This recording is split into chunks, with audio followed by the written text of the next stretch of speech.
The United States Congress new bill seeking possible visa ban on the former governor of Kano State, Dr. Rabiu Musa Kwankwaso, and terrorist designations against Magban and the Miati Allah has sent shockwaves across Nigeria. The proposed legislation is known as the Nigerian Religious Freedom and Accountability Act of 2026.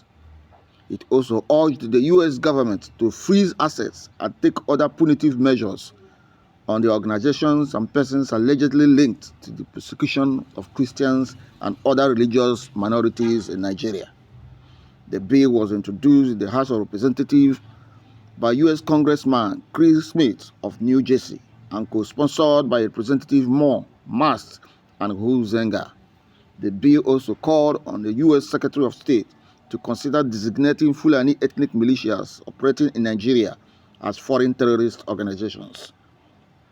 Here, Latibo Johnson, the NNPP National Publicity Secretary, reacts. I believe that if Nigerians realize the history that is there, that has happened between Representative Riley Moore and Senator Rabiu Musa Kwankwaso, then I think they'll understand what is happening. It will be in a better context.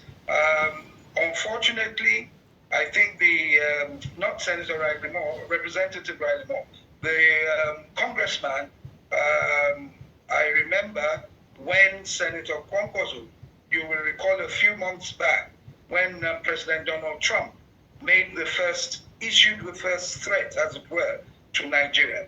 Senator Kwankwaso responded immediately and said that, look, we're a sovereign nation.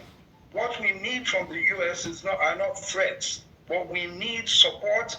This government needs support to be able to do this and that, technology and what have you.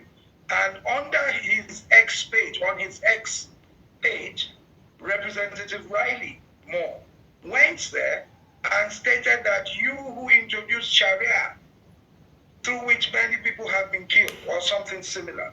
Now, when we go back in time, Kano State under Senator Rabiu Kwankwaso was not the first to introduce Sharia.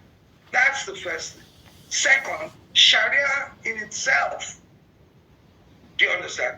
Does it mean a death sentence to Christians? It doesn't. After all, the U.S. is having good relations with the Saudis and with the Qataris. They received a jet from the Qataris for the president. Those are Sharia states. You cannot just take that and then move to saying that a person who has shown over time that he is one for religious freedom. Senator Kwankwaso lost his re-election in Kano, you recall, to Shekarau, because he was supporting a Christian president, Olusegun Obasanjo. They said it clearly.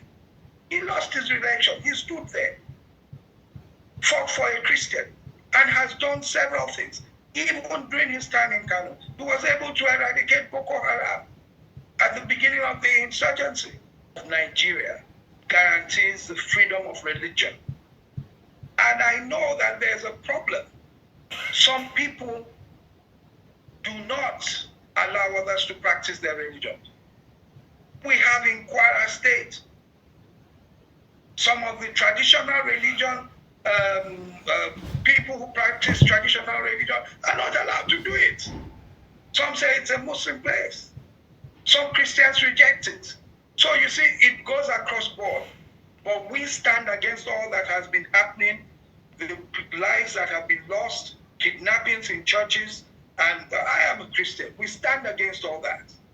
And we have spoken about it. And it is very, it's ironic that Senator Kwankwaso, who has spoken several times about the porous security architecture that we have under this administration, he is the one that is now being targeted. The time that our government just paid for someone to lobby for them in the US, that this is happening. But we will do all that we have to do. As a party, we will write to the US Congress. What I see is not the effect of a visa ban. This is a man that we have to force to go outside the country. The effect is I begin to wonder why this is happening to an leading opposition figure.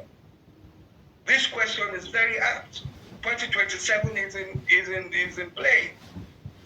And when you now have this coming out, just after one of the major papers released a false narrative that Senator Kwankwaso asked for 20% of the APC, etc., coming with the fact that the governor has just gone, then I begin to wonder that why is it that we're in Kwankwaso season? But we will address it, and we'll address all of it. But let me just state that we as a party are saying clearly that he has nothing to do with any repression regarding religious freedom.